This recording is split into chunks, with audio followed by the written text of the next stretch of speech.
Já, velkomin aftur. Öldrun þjóða hefur verið okkur kynnt sem svona hættuástand bara frá því ég var ungur maður eiginlega.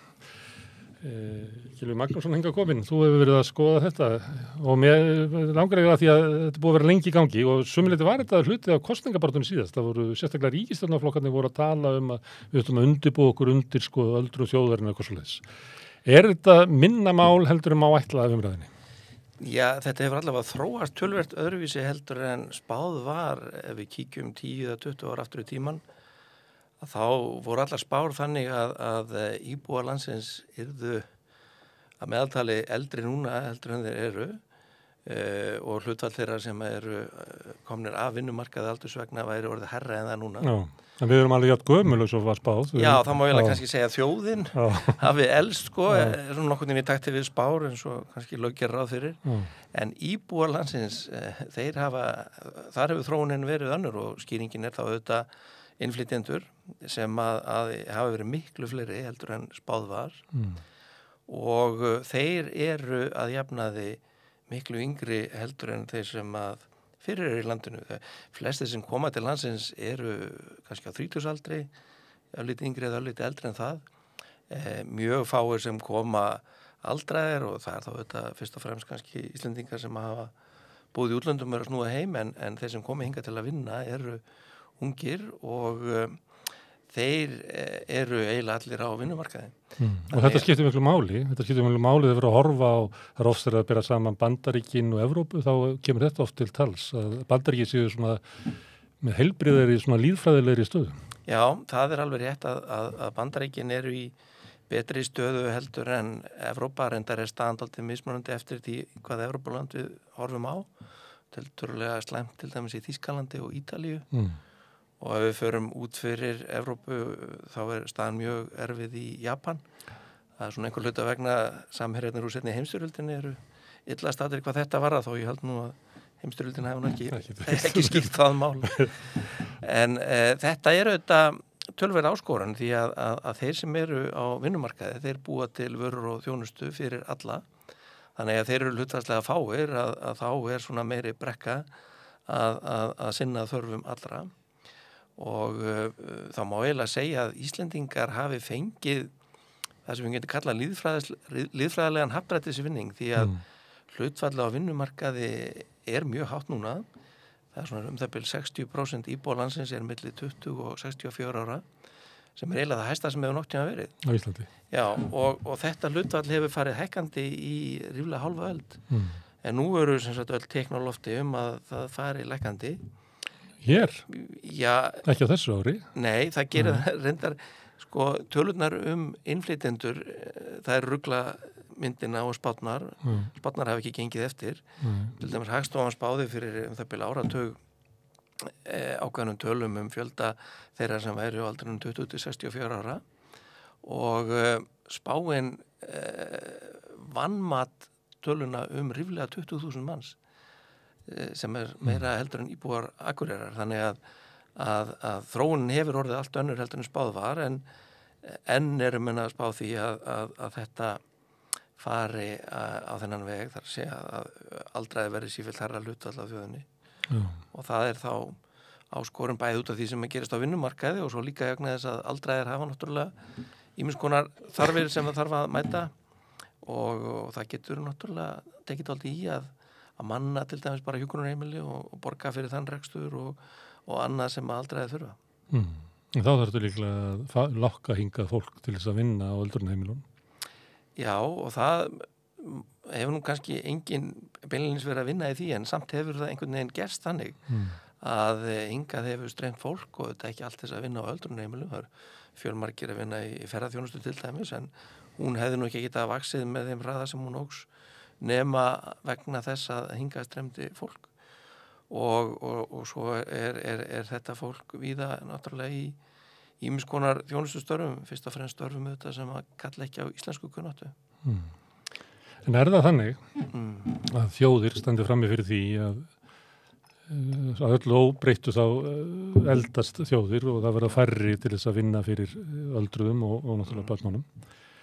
Annarkvort ferðu bara þá þróun eða þú finnur ykkur leið til þess að lokka til þín innflytjendur til þess að því að kannski svona, hvað ég að segja, vélin í samfélaginu, hún ekkert að fjara út, atvinnulífi getur haldið áfram að þróast og þroskast og Já, það alveg rétt og auðvitað sko Ísland mjög spennandi land til þess að setja staði fyrir fólk sem að að koma frá láglaunalöndum innan EES eða innan ESB og þaðan hefur auðvitað megnið komið. Hingað til, já. Já, helmingurinn kannski frá Pólandi og einnig stór hluti frá Eystrasaltslöndunum hinnum. Og það má kannski segja að þetta leysi okkar áskorun eða allavega náum að velta henni undan okkur. En gerir þeirra stöðu verri? Já, þeirra staða mun verri og Pólverjar til dæmis hafa verið að reyna að finna einhver lausn á þessu og laða fólk heim til sín aftur. Það munur alltaf ekkert mikið þá sem fara til Íslands sko, í hinnu stóra samhengi en það eru vestar í álfunni í Bretlandi og víðar eru Pólverjar í milljónatali og Pólverjar vilja fá það heim og staðan nú samt ekki verst í Pólandi, hún nú eiginlega enn verri í nokkrum öðrum fyrrum Austurlandslöndum, Búlgaríu til dæmis. Og Úkraínu og Rússlandi, það sé... Já, það náttúrulega mjög sérstætt ástand núna í Úkraínu. Já, en voru miklu fólksflutningar áður en að stríða? Jú, það var fólksfækkun og reyndar kannski svolítið önnur líffræðileg þróun heldur en við horfum á hérna á Vesturlöndum því að þarna lýðheilsa hefur nú kannski ekkit endilega þróast á mjög jákvæðan hátt, sérstaklega í Rússlandi. Þannig að lífslíkurnar hafa nú ekki aukist með sama hætti og hérna á Íslandi eða á Norrlöndunum en fæðingatíðnin hefur fallið líka þannig að þeir fá þessa líffræðilegu áskorun þrátt fyrir að langlífið sé ekki aukast til samanburðar við það sem við þekkjum. En er það ekki þannig að í Pólandi þá lagast þetta með því að þangað flytjir fólk frá Úkraínu og svo heldur þetta bara áfram? Jú, það er svo... Það reyndar að því að þú nefndir EES og hérna sem hefur náttúrulega verið langflestir sem hafa komið hingað, það hafa komið þaðan. En það hefur mátt sjá svona merki það að það uppfylli ekki þörf Íslands fyrir vinnuafli og það eru fleiri sem kom frá hérna, öðrum löndum. Heldur að við getum verið þannig að við lendum í því eins og núna er vinnuaflsþörf sem bendir til þess að EES þótt þessi margir sem búið það voru bara ekki svo margir sem vilja flytja hingað og það er náttúrulega skána lífskjörin í Pólland og eitthvað fleira, þannig að verið minni hvati á að flytja hingað. Já, blessunarlega þá hafa nú þessi lönd flest náð þokkalegum tökum á sínum efnahagsmálum og eru með miklu betri lífskjör heldur en fyrir 30 árum þegar allt var í steik eftir að múrin hrundi og það þýðir auðvitað að freistingin til að koma til Íslands er minni en sko kaupmáttur á Íslandi er samt miklu herri heldur en í til dæmis Pólandi og ég tala nú ekki í Úkraínu þar sem allt er náttúrulega í steik núna en það er alveg rétt að við náum kannski ekki að manna öll þau störf sem við viljum en það eru sömu fréttir víða á meginlandinu vestan megin það vantar hjúkrunarfræðinga og ýmiss konar fólk með sérhæfingu sem að er bara ekkit hægt að týna neinstaðar fyrirvaralaust. Það þarf auðvitað bara tíma til þess að til dæmis búa til einn hjúkrunarfræðing. Það gerist ekkit 1, 2 og 3. Og kannski ekki gott fyrir heiminn ef að ríkari þjóðir eru að lokka hjúkrunarfræðingarna að fá fátækari þjóðum. Ég man eftir eins og las greinum hjúkrunarfræðinga í Nígeríu þar sem að var svona verið að byrta bekkjamyndir og útskriftamyndir. Það var hérna 2 hjúkrunarkonur sem ennþá voru eftir í landinu 2 árum seinna. Já. Stórum hóp. Nei, auðvitað er það mjög grimmt að hinn ríkari lönd steli svona innan gæsalappa fólki með hæfileika og kunnáttu sem að þörf er á heimafyrir. En það er náttúrulega leikreglurnar samt sérstaklega innan EES og það er nú reyndar sko fólk sem kemur utan EES á nú talsvert erfiðara með að komast inn sko, það kemst ekki sjálfkrafin eins og þeir í EES en það er nú samt töluvöru straumur líka frá löndum utan EES og sumt af því hefur verið fólk sem er þörf á hérna vegna einhverjar sérfræði þekkingar. Þegar við erum að reyna að byggja upp mjög hratt, til dæmis líftækniðina, með fyrirtækjum eins og Decode og Alvotech og fleiri, að þá fáum við það ekkert út úr íslensku menntakerfi, 1 og 3 mörghundruð manns sem eru sérfræðingar í einhverju líftækni og lífefnafræði og einhverju slíku. Þannig að það hefur verið straumur af fólki á þeim inn í þann geira frá, og þau kom ekkert endilega frá EES og fá náttúrulega bara starfsleyfi vegna þess að það er engin hér heima sem að getur sinnt þeim störfum. En það að við eldumst og lifum lengur og stórir árgangar að verða gamlir, þinn árgangur, þú ert bara baby boom maður. Einmitt. Já. Eitt að sko að svona líðfræðileg heilbrigði þjóðarinnar ágætt, en eftir sem áður þá þurfa aldraðir sérstaka þjónustu og við þurfum kannski helmingi fleiri hjúkrunarfræðinga, sjúkraliða og fleiri til þess að sinna, og það er ekki bara fólki sem endar á hjúkrunarheimilunum, heldur er heilbrigðis þjónusta við aldraða miklu þyngri heldur en við fólk á miðjum aldri. Hvað með það? Þú sagðir áðan að ég spurði það því þú sagðir sko að menntakerfið næði ekki að annað þessu. Er þetta ekki eitthvað verkefni sem að þarf að vera með fókusin á, að við höfum mannafla til þess að sinna þinni kynslóð þegar hún verður gömul? Já, það er, ég ætla rétt að vona að það takist svona bara vegna sjálfsmýns og minna vinna og kunningja. En auðvitað það þarf bara þess að við tökum sem dæmi öldrunarlækna og sérhæft starfsfólk. Og ég sé nú svo sem ekkert fyrir mér að það verði allt saman hægt að treysta á að fólk komi frá öðrum löndum til þess að vinna þau störf.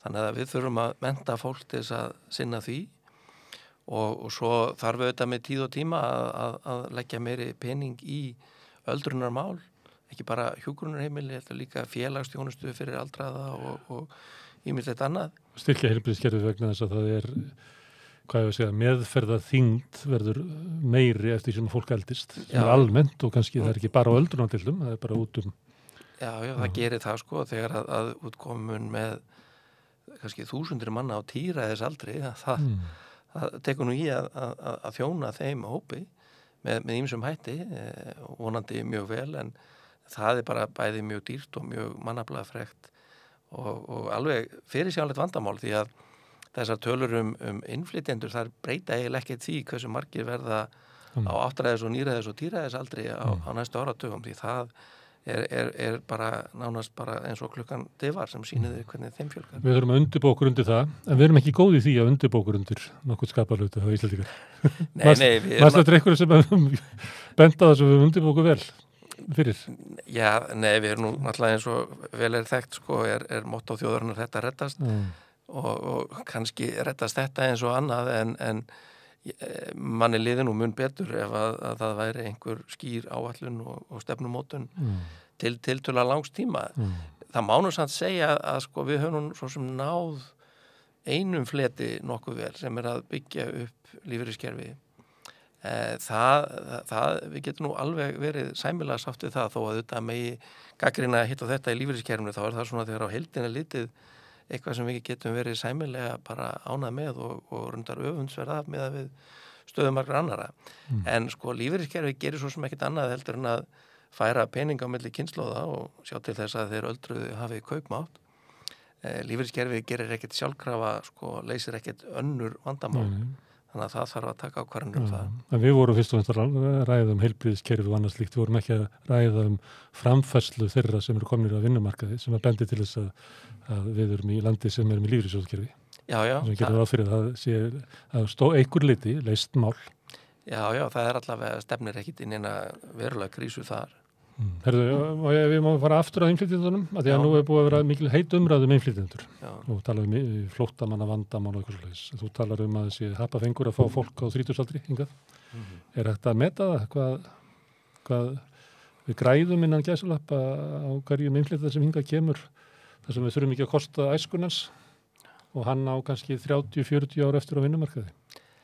Já, það væri alveg örglægt að rekna það. Ég hef svo sem ekki reynt að beinlínis slá máli á það, en Ég hef hins vegar sko áætlað hvað þessi líffræðilega þróun sem að við horfum á myndi kosta okkur í hagvexti og það svona kannski eitthvað stærra gráðunni 0,5% stig sem að hagvextu verður minni á hverju ári fyrir vikið.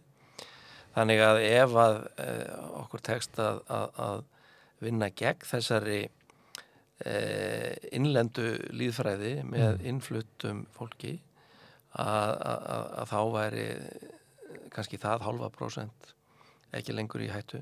Já. En og það 0,5% núna og 0,5% næst. Já, 0,5% bara á hverju ári. Já, þannig fólk getur hugsað svona eins og skákborði þar sem þetta fljóttast vind upp á sig. Já, það gerir það þá, það er kannski 5% á áratug og eitthvað svona. Já. Þannig að það munar það að við erum í staðin fyrir að vera með þennan líffræðilega happdrættsvinning sem ég var að nefna áðan sko, að þá verðum við með líffræðilegan mótvind og reyndar annar líffræðilegur, nýtti hvort maður kalla happdrættsvinning en sem vann með okkur á 20. öldinni var auðvitað að konur fór út á vinnumarkaðin eins og það kallað. Það er náttúrulega sátt ekki höndum svo sem áður en þeirra framleiðsla taldi núna eftir að þeir voru komnar út á vinnumarkaðin og það gerðist svona nokkuð á 20. öldinni að þær fóru frá því að vinna heimilistörf sem að voru ekki talin með yfir í það að vinna sem launþegar eða sjálfstætt starfandi á vinnumarkaði.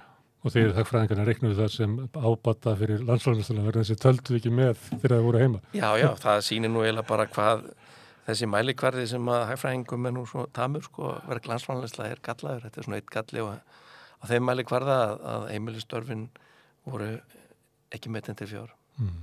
Ég pröfaði að taka erlenda ríkisborgar í Íslandi og búa til svona keilu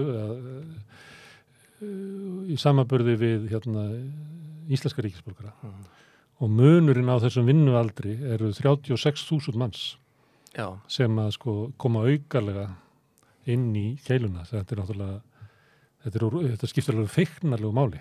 Þetta er ekki svona smá tilfærsla, þetta er bara feiknarleg meðgjöf sem við fáum hana. Já, og þetta er búið að gerast á svona bil aldara fjórðungi, þannig að það munar alveg svakalega það að fá kannski 1.000-2.000 manns á vinnualdri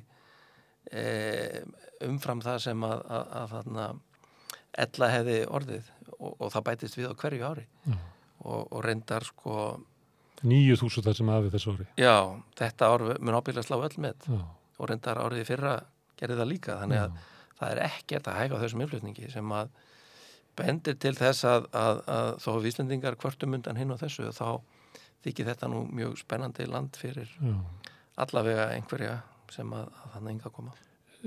Það sem hefur drifið áfram hinga komu erlendra, þú nefndir þarna hátækni vísindafélög, það er náttúrulega bara lítið brot. Langmest af þessu er fólk sem er að koma í láglaunastörf, í mannaflsfrekan ferðamanniðnað. Er það ekki einhver hætta á því að íslenskt efnahagslíf það er svo auðvelt að fá fólk hingað inn í að því að þá tökum við ekki út þroska sem ætti að vera í hinni leiðinni sem að væri það að láglaunastörf myndu einhvern veginn ítast í burtu af því að það veri fáir sem að fengju en við getum alltaf sótt í það að þá er svona freistni vandi að bara búa til ennþá meira af láglaunastörfum. Jú, það má alveg sko taka undir það að mörg af þessum störfum sem hafa vorið til á undanförnum hvað ég var að segja 10-20 árum að það hefði aldrei verið hægt að fylla þau og þar með hefði svo atvinnustarfsemi aldrei náð flugi nema af því að það var hægt að fá fólk til þess að vinna á launum sem að eru kannski ágætt sko miðað við pólskan veruleika en þykja ekkert mjög spennandi miðað við íslenskan veruleika. Og geta raunverulega ekki haldið til lengri tíma á Íslandi, þannig ætti þróunin að vera að þetta vera krafa hjá þeim sem að sinna þessum störfum að njóta sömu lífsgæða og aðrir í samfélaginu. Já, og ég verð nú að viðkenna að sko bara svona upp á samheldnina í samfélaginu að þá getur maður ekki annað en að vona að það verði raunin. Það er ekkert sérstaklega skemmtileg tilhugsun að hérna verði til svona einhver yfirstétt og undirstétt og önnur stéttin talar íslensku og og heitir Þorgrímur og Grímheiður og eitthvað svoleiðis og hinn með einhverja setur og tvöfaldaff í nafninu og talar ekki íslensku og á lægri launum. Það nú ekkert sérstaklega spennandi framtíðarsýn, þannig að maður getur ekki annað en vonað að til dæmis þeir sem að setjast hérna og eignast börn, að börnin verði bara keppi á jafnræðisgrundvelli við börn þeirra sem fyrir voru. Hitt óskaplega lítið spennandi tilhugsun. Og ekki þannig að túrismin sé þannig að hann sé og verði alltaf mannalsfrekt þjónusta sem að borgar ekki á laun. Já, það má kannski orða það þannig, sko, meðan það hægt að fá fólk á tiltölulega lágum launum til þess að vinna hérna að þá hægt að reka ferðaþjónustu sem að þarna að vísu dýr en ekki jafn dýr og hún þyrfti að vera til þess að hægt væri að hafa heimafólk á launum og það má svo sem hafa sína skoðun á því hvort það sé gott eða slæmt. En eins og þetta núna þá þessu ekkert stýrt í að vinnumarkaðurinn brotinn og það getur hver sem stofnað hvað sem bílalegu eða hótel eða veitingastað og bara reynt að lifa í herkinu. Þannig að við bara vonum það besta og vonum að þetta reddist. Að vanda vonum við að þetta reddist. Herðu, Gylfi, þakka hérlega fyrir að koma hérna og nú ætlum við að snúa okkur að húsnæðismarkaðnum og mannréttindum.